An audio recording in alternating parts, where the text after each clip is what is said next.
Thanks for joining us here on This Week in Agribusiness. One of the top technology trends over the past several years has been autonomy. As labor shortages trouble everyone from farmers to truckers, companies are finding ways to make these objects work on their own. Chad Colby was at CES this past week, and he had a chance to learn what John Deere's moves have been in autonomy. This past week at the Consumer Electronics Show in Las Vegas, John Deere unveiled their new autonomous system for tractors.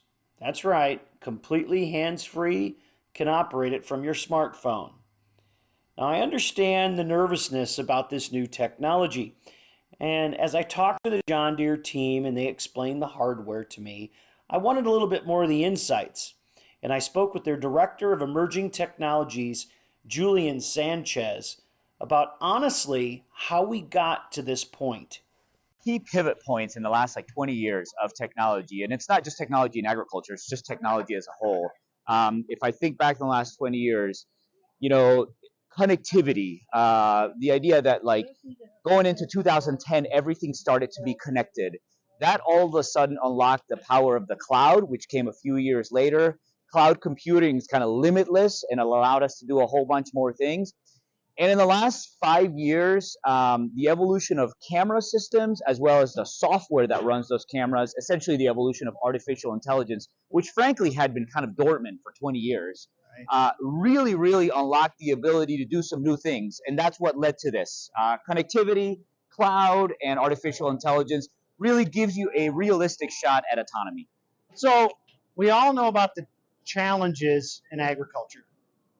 A lot of those challenges have been the same for generations and generations. Yeah. I'm not alone. I sat with my dad at the kitchen table. I remember the cell phone conversations where the first cell phone we got was $2,000.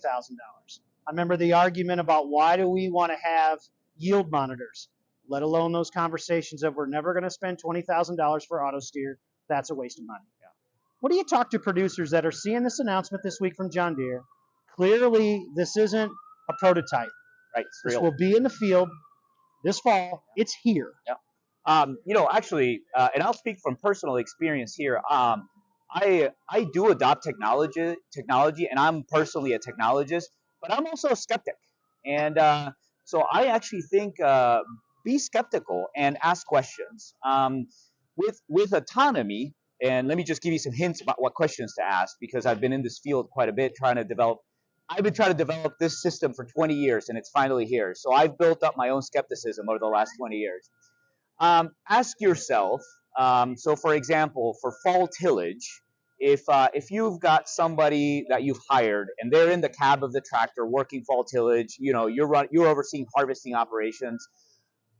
When you call that guy, what are you asking him, right? What are the things you want to know? And so think about that, and then when you go talk to your John Deere dealer about this system, say, hey, these are the things I want my guy to tell me. Can this thing do that for me? Hopefully we've thought of those. I think we have, but if we haven't, then we'll get to work on it. And so be skeptical, but give it a chance and ask questions about what it can and can't do. And to think today we can run our tractors with our smartphones. And just a little added thought, those smartphones, the iPhone, was released 14 years ago this weekend. For This Week in Agribusiness, I'm Chad Colby. Thank you, Chad. It will be interesting to watch growers put this technology into practice on their farms and free up a little more labor and a little more time.